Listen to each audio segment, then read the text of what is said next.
High protein rajma gravy எப்படி செய்யலான்னு பார்க்கலாம். இதுக்கு ராஜ்மாவை ஊற வச்சு எடுத்து வச்சுக்கோங்க. இதை வந்து குக்கரில் வந்து 3 விசில் விட்டு எடுத்துக்கோங்க. இந்த மாதிரி ராஜ்மாவை வேக வச்சு எடுத்ததுக்கப்புறம் இதுக்குள்ளே தாளிப்பு ரெடி பண்ணிக்கலாம். ஒரு கடாயில் எண்ணெய் ஊற்றிக்கோங்க, ஜீரகம் போட்டு தாளிச்சிக்கோங்க. அதுக்கப்புறம் பச்சை மிளகாய் ஆட் பண்ணிக்கோங்க.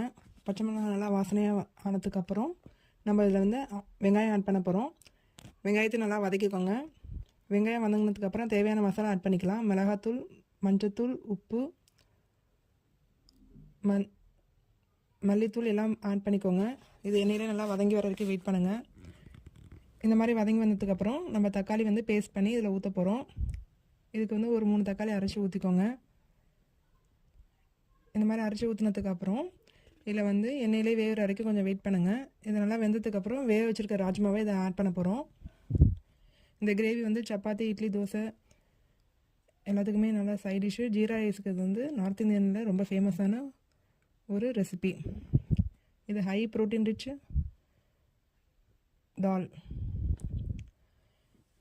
இப்போ இதில் வந்து தேவையான அளவு தண்ணி ஊற்றிக்கோங்க. கிரேவி கன்சிஸ்டன்சிக்காண்டி இதில் வந்து கடல மாவு 1 ஸ்பூன் ஆட் பண்ணி கலக்கி ஊற்ற போகிறோம். இந்த மாதிரி ஊற்றினதுக்கப்புறம் கிரேவி கொஞ்சம் திக்காக வரும். இது வந்து ஒரு கொதி வந்ததுக்கப்புறம் இதில் வந்து மசாலா ஆட் பண்ண போகிறோம். கஸ்தூரி மெத்தி ஆட் பண்ணிக்கோங்க. ஆம்ச்சூர் பவுடர் ஆட் பண்ணிக்கோங்க. கரம் மசாலா ஆட் பண்ணிக்கோங்க. இப்போ டேஸ்டியான ஹெல்த்தியான ராஜ்மா கிரேவி வந்து ரெடி ஆகிட்டு, குழந்தைங்களுக்கு இந்த மாதிரி ராஜ்மா கிரேவி செஞ்சு கொடுங்க. இதில் ஹை ப்ரோட்டீன் ரிச்சு டால்.